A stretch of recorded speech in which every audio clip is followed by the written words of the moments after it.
Nagsalita na ang isang sinuspinding ministro ng Iglesia ni Cristo. Kwento niya sa media, pinagbawalan siyang umalis sa bahay matapos daw pagbintangang nasa likod siya ng isang vlog na nagsisiwalat di mano sa mga kamalian sa loob ng INC.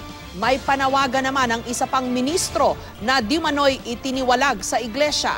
Live mula sa Maynila, may report si Lay Alvis. Lay?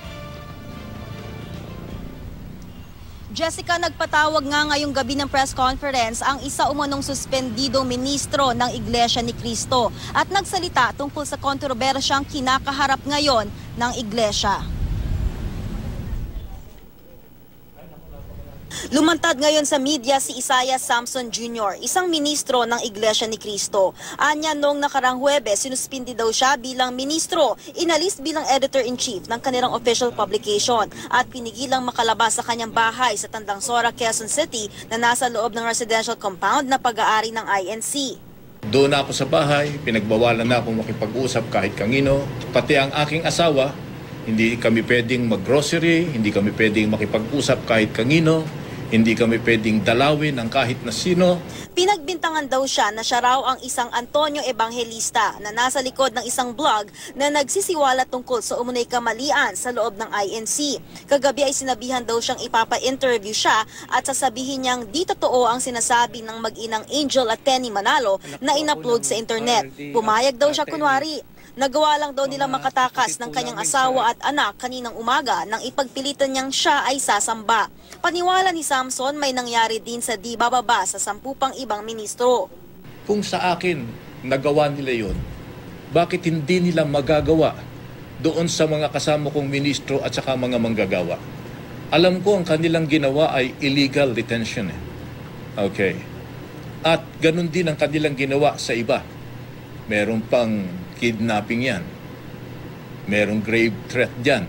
At kung ano-ano pa. Usap-usapan din daw ang ilang umano'y katiwalian sa loob ng INC.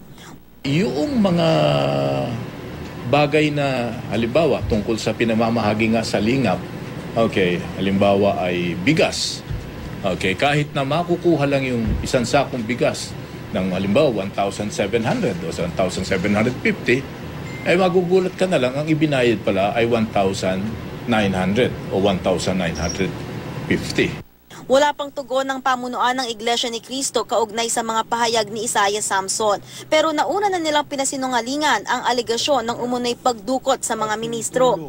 Nakausap din ng GMA News si Ruel Rosal na di umano'y itiniwalag na ministro ng Iglesia ni Cristo.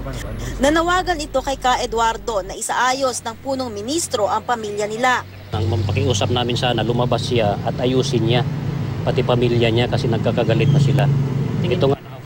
Ayon kay Rosal, ang pinag-ugatan di umano ng hindi pagkakaunawaan ng pamilya Manalo ay ang korupsyon sa loob ng iglesia. Nais makapasok ni Rosal sa loob ng tirahan ng mag-iinang Manalo na kasalukuyang pinutulan daw ng kuryente at tubig.